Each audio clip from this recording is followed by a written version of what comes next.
When I was 21, I thought it was Jesus. It was the LSD talking, but I believed it. I wasn't a devout man, yet that didn't keep me from trying to heal a homeless clan with my hands on Charleston's Upper King Street. 27 hits later, the puzzle pieces came together. In my mind, I knew I'd have to die to be the savior. Folly Beat set the scene. 5:30 in the AM, finished waiting, mind racing, time to do what I came for. I dove in, hit the ocean, all alone, no flotation. My plan, to get tired and die for my eternal mission. To rescue the world from conflict, hate, and murder, to usher in peace in God's eternal kingdom order. You see, the drugs are quick and deception runs deep. All day swimming, head spinning, couldn't see what was happening to me. When I finally came to, there was only blue all around. I was naked, tired, and knew I'd get back on solid ground. Not being Jesus left me in a tight spot, cause suddenly I had no eternal purpose to justify my suicide plot.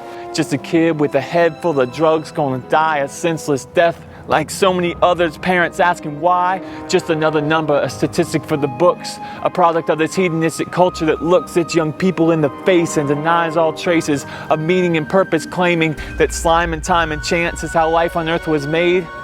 My head raced, knowing I was headed for the grave, that my fate would be the same as the icons of my age. Hendrix, Farley, Joplin, Marley, Whitney Houston, Kurt Cobain, rising stars falling hard, taken well before their day. Now I too would go their way. One more nameless face, falling victim to the lie that life means nothing. We all gonna die and rot in the ground, fade out without a sound into eternal nothingness with no meaning and no profound purpose, like a merry-go-round at the circus. Yet as I stood on the brink of death's door, I knew in my heart there had to be more. That death is not the end, but a corridor that begins an eternal reality that we were all designed for. And if heaven is for real, then hell must be too. And people like me don't get shooed in. A shroom kid, pot-smoking, hippie-toker, acid-dropper, pill-popper with a messiah complex, no less, trying to end his life, all a mess. No, I knew my fate was bleak and I couldn't rest on the squeaky clean image I hid behind as a child. I was finally exposed, a fraud and a poser, crook, liar, thief, cheater, player. The list goes on, and all I knew was I was about to drown. So I swam with all my might in hopes of touching down on solid ground, hoping that this fight wasn't over yet, just one more round. Please, it can't end now. There must still be a chance of getting back to land safe and sound. I'm not dead, it's not too late. Maybe I can escape meeting this awful fate. The fruit of what I'd sown, living for years with deaf ears, looking out only for my own pleasure.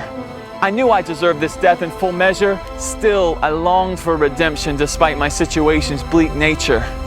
Then the sun set, smashing my hope all to bits, knowing in my heart that I had been licked. Game over, time to quit, sink down into the pit of nothingness.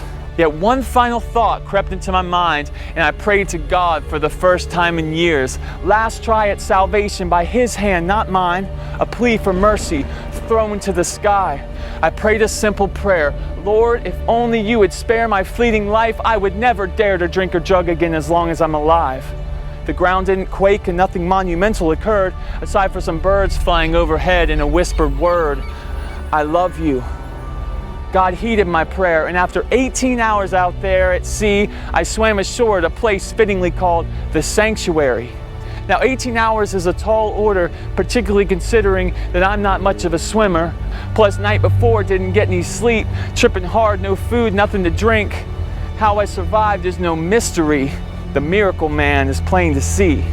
Now ashore at Kiowa's beach, 7 miles from the inlet breach where I began my epic swim, jumped in at Folly and landed by a whim at a 5-star resort on Kiowa Island. The Sanctuary? Too insane to be chance, this can only be the work of God's hand. Fast forward 4 days more, I left through hospital doors, 20 pounds lighter than my fighting weight before. I began on this marathon ocean tour. Now, 7 years later, still sober, hanging with the man with the holes in his hands, the real Jesus, living not for me, but for His glory. And although it seems stranger than fiction, this is my true story.